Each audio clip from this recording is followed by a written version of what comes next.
kulanti wanaagsan kuna soo dhawaada daawadayaal xarunta wararka dunida ee BBC London qodobada wararka caalamka ugu waaweyn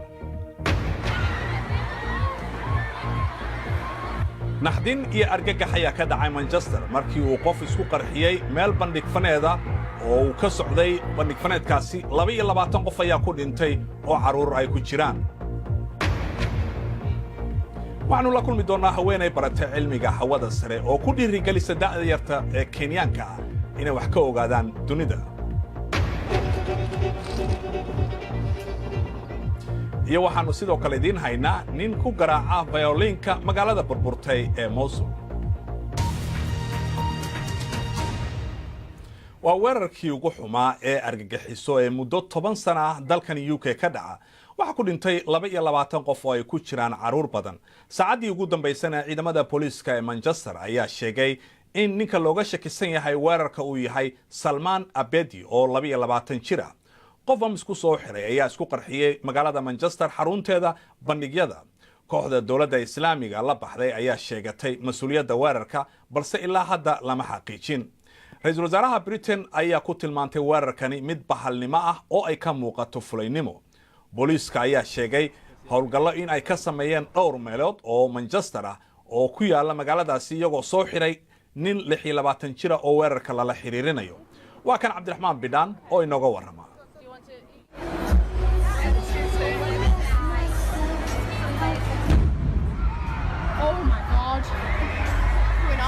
waa markii dhalinyaro badan oo ka soo qayb galay caways bandhig faneedii ay dhan walba yaaceen ee ay baqdeen waxaana dhacday in kumanaan qof ay isku qaadeen albaabada oo ay isjiidhaan si qof waliba uu naftiisa u samata bixiyo waxaan isdhahnay aan orodno waan orodnay albaabka ayaan ka baxnay ilaa hoteelka banaankiisa waxaan maqlayay qaylo iyo dad oynaya qof walba meel ayuu baxsanaya waxay ahayd xaalad jahwareer ah ciidamada booliska ee magaalada Manchester ayaa ku baaqay in dadweynuhu ay digtoonaadaan inta ay socoto baadhista wixii dhacay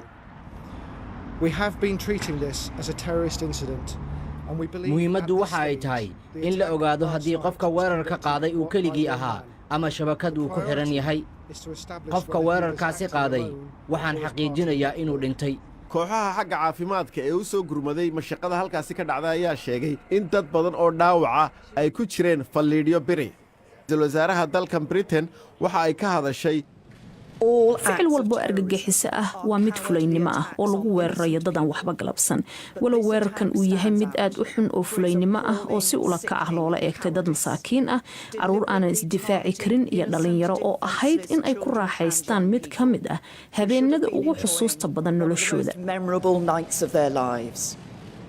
bandhig faneedkan oo ay ka heesaysay hobolada Mareykanka ah ee Ariana Grande madaxweynaha dalka Mareykanka Donald Trump oo ku jira socdaalkiisa bariga dhexe ayaa isaguna waxa uu cambaareeyay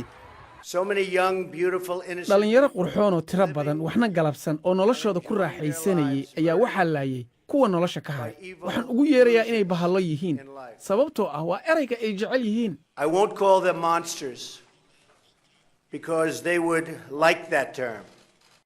ka heesaysay Ariana Grande ayaa waxay ka baxday xafladdaasi iyadoo aanay wax dhibaatay dhicin laakiinse waxa dhacday in farxaddii iyo damaashaadkii halkaasi ka jiray uu markii dambe isu beddeshay meel dad badani ay naftooda ku waayeen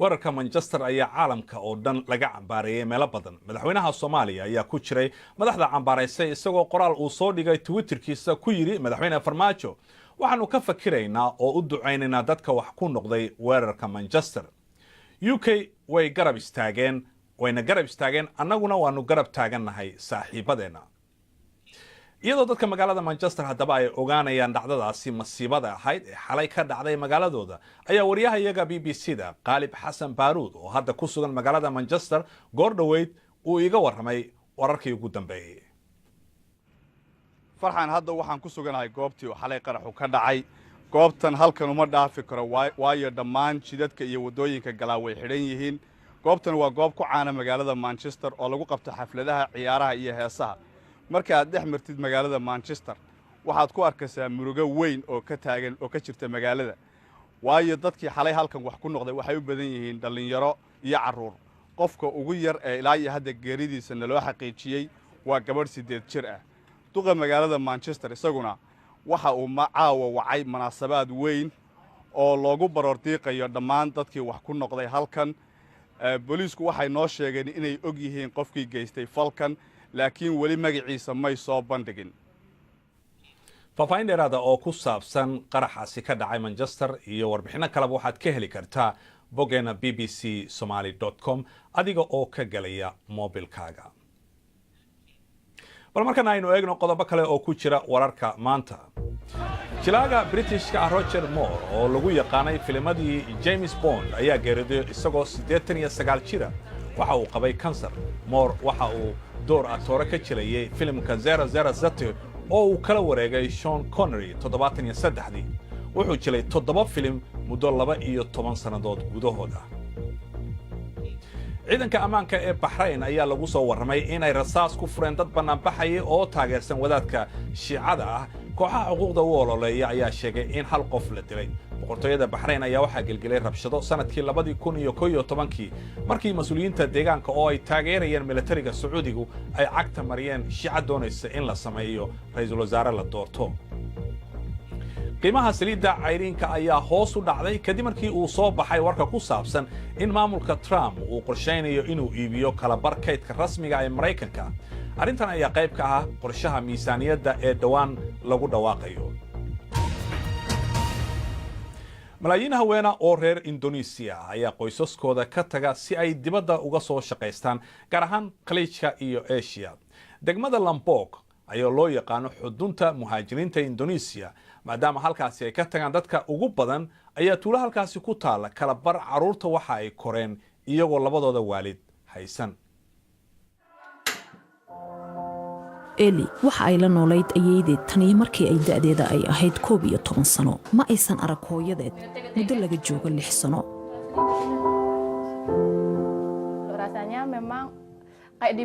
waan u xiisay mararka qaar cidlo ayaan dareemaa. hooyaday dal kale ayay shaqo u aaday kadib markii ay kala tageen aabbahay. xilligaasi waxaan jiray 5 sano. aad ayaan u niyad jabay. waxaan rabay in hooyaday ay nala joogto, balse ma aysan dhicin. markaan arko saaxiibada iyo waalidkood oo wada socda, aad ayaan uga xumaadaa. waxaan jeclaystaa in hooyaday ay nala joogto. aad ayay ugu dadaashaa waxbarashada, waxayna fasalkeeda ka gashaa kaalinta koowaad. waalidkay nolol adag ayay ku soo barbaareen. taasi ayaana igu dhiirigelisay in aan dadaalo oo meel fiican aan gaaro. ma rabo in hooyaday ay naga fogaato. markaan guulaysto oo shaqaysto, waxaan rabaa in ay guriga joogto oo walaalahay ay xanaanayso.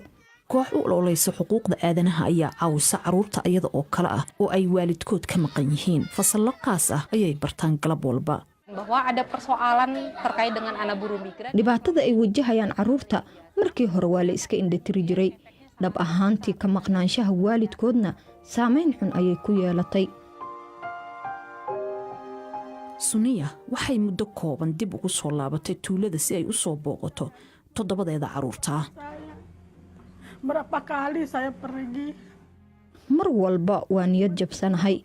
hadda waa inaan laabtaa. in kastoo aan marar badan sameeyey, waxaa isoo gala kharash ku filan waxbarashada carruurtayda. suniya ayaa filaysa in carruurteeda ay heli doonaan waxbarasho fiican, aysan noqon shaqaale muhaajiriin ah sideeda oo kale. markana ciyaaraha haddaynu ku bilowno kubadda cagta, kooxda Manchester United ay isku hayaan finalka horyaalka Europa ayaa muujiyay inay ka xun yihiin weerarkii isqarxinta ee xalay ka dhacay Manchester. United ayaa kula ciyaaraysa Ajax magaalada Stockholm habeen dambe. kooxda ayaa 1 daqiiqo u aamustay ka hor tababarkoodii, halka Ajax ay Twitter ku soo qoreen Amsterdam waxay jeceshahay Manchester, waxaana la murugoonaynaa dadkii wax ku noqday. madaxweynihii hore ee Barcelona Sandro Rosell ayaa loo xiray baaritaan la xiriira lacago la isdaba mariyay. tiro kale oo dada ayaa iyana la xiray markii booliisku ay weerareen 9 xafiis iyo guryo ku yaala waqooyiga bari ee Catalonia. xarigan ayaa qayb ka ahaa baaritaano la xiriira xuquuqda lahaanshaha ee Brazil sida booliisku sheegay. tababaraha Chelsea Antonio Conte ayaa ku guuleystay 2 abaalmarin ee ugu sarreeya ururka tababarayaasha horyaalada. ninkan talyaaniga ah ayaa loo magacaabay maamulaha sanadka iyo weliba maamulaha horyaalka Ingiriiska ugu fiicnaa kadib markii Chelsea ay ka qaadeen koobkii sanadkiisii ugu horeeyay. Susan Muramba ma haysan waqti fudud oo ay ku barato cilmiga sayniska xilliga ay ku koraysa Kenya, meel aan hawada sare laga eegi karin. dadka xidigaha bartana waxaa ku adkaaba inay helaan telescope. Susan iminka waxay go'aansatay kadib markii ay baratay cilmiga xidigaha iyo hawada sare in ay dadka caawiso. Waatan Susan oo shaqadeeda ka waramaysa.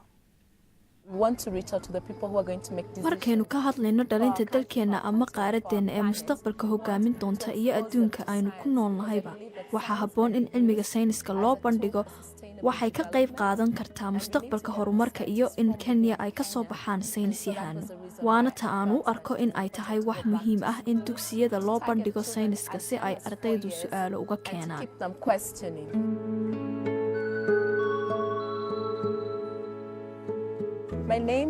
magacaygu waa Susan Muramba. waxay khabiir cilmiga xidigaha ah dadkana gaadhsiiya. markii hore maan jeclayn cilmiga hawada sare, laakiin had iyo jeer sayniska iyo xisaabta ayaan xiisayn jiray. markii aan jaamacadda bilaabay waxaan raacay koox xidigiska ka shaqeeya oo iskuullada booqda. waxaan dugsiyada ka caawin jiray xagga sayniska. waxay igu keentay xasuus anoo ka fikiraya maxaan markii hore u waayay dad sayniska ii sharaxa. waxay ii noqon lahayd wax weyn oo sayniska ayaan sii jeclaan lahaa. dabcan markii hore weligay maan isticmaalin diirad ama doorbin.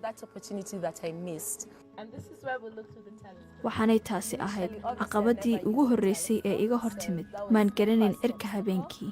maan garanayn dad sidaydoo kale habeenkii inay cirka eegaan jecel. waxay igu ahayd keli. laakiin wakhti yar kadib waxaan bartay dad badan oo iyaguna xiiseeya. taasi waxay keentay inaan barto xidigiska. ninkayga ayaanu kulannay 2013. isagaana keenay fikradda ah diiradda wareegta. waxay nala noqotay inaannu doorbinkaasi ama diiraddaasi la wareegno oo ay carruurtu ku eegaan hawada sare iyo xidigaha. 2 sano ee u dambeeyey diiradda wareegtaa waxay booqatay boqolaal iskuul. waanu ognahay inay hawl badani weli taallo si aanu dugsiyo badan u booqanno, hadday tahay Kenya iyo hadday tahay qaaradda inteeda kale. ciidamada Ciraaq oo weli ka dagaalamaya Mosul si ay kooxda la baxday dowladda Islaamiga uga saaraan galbeedka magaalada ayaa haddana bariga magaalada waxaa lagu qabtaa bandhig music. hal nin ayaa fayoliinka ku garaaca magaalada. waa kan Cabdiraxmaan Bidhaan oo ka warama. amiin muqdaad ayaa markii ugu horreysay waxa uu bandhig ka sameeyey goob fagaaro ah tan iyo markii ay kooxda sheegatay dowladda Islaamigii qabsadeen magaalada Mosul 3 sannadood ka hor. waxa uu doortay inuu ku soo bandhigo muusikadiisa xabaasha nebi yoonis nabadgelyo korkiisa ha ahaatee.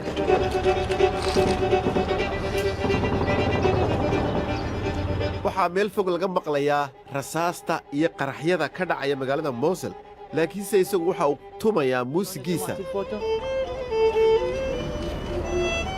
laakiin halkan waxa uu isagu ku tumayaa muusigii uu sameeyey intii ay kooxda Daacish haysatay magaalada Mosul.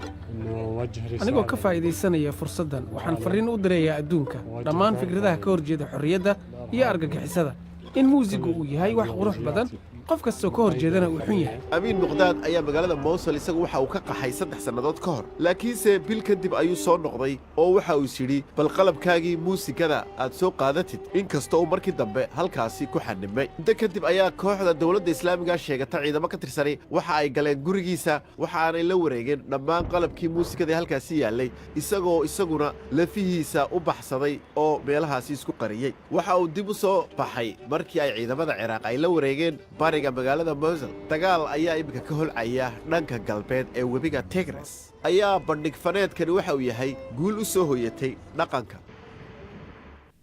warkan iyo kuwii ugu dambeeyaba waxaad kala socon kartaa oo aad ka helaysaa boggeena bbcsomali.com. inta ayaan ku soo gabagabeynayaa intaanu mar kale kulmayno habeen wanaagsan.